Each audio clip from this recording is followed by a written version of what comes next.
three circumstances where an employee can say no. Number one is if the employer is not meeting health and safety requirements. The other circumstance is in a situation where you have childcare responsibilities. Children are still off school. There's no schools or daycares in most places. If you have school-age children, you are allowed to stay home with your children, and you can't be let go for that, and you can continue on benefits. So even if both parents are at home, and even if it's not necessary for both parents to be at home, they are still allowed to be home with school-age children. The third circumstance is situations where an employee has a medical condition that may make their immune system compromised, in which case, as long as they get a doctor's note saying that they need to be off work, they can continue being off work.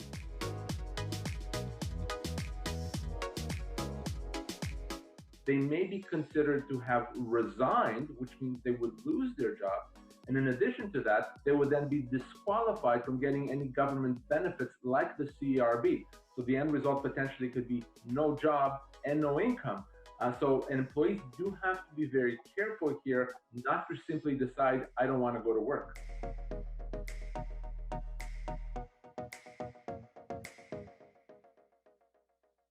Public transit is allowed to operate. It's deemed an essential service. They have to meet certain criteria, but legally speaking, they still have to do that, because if they don't, the concern, as I said before, is that they may be deemed to have resigned from their job, even though that's not what they intend to do.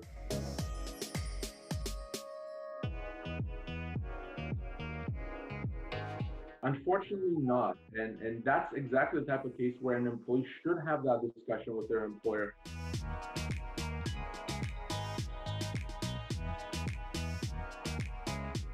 You do have a right to refuse work. It's a very fundamental right that every employee anywhere in Canada has, the right to refuse dangerous and unsafe work. In that situation, number one, you can't be penalized for doing that. The employer has to resolve that problem. And if there is a disagreement between the employer and the employee as to whether the work is safe, but the remedy then is to call an inspector from the provincial government, from the Ministry of Labor, who will inspect the workplace and determine who's right, who's wrong.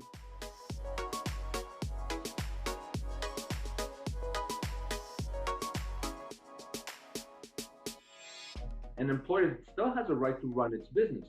So an employee that now is off work may find their employer saying, well, I need to find someone else to do the job in the meantime.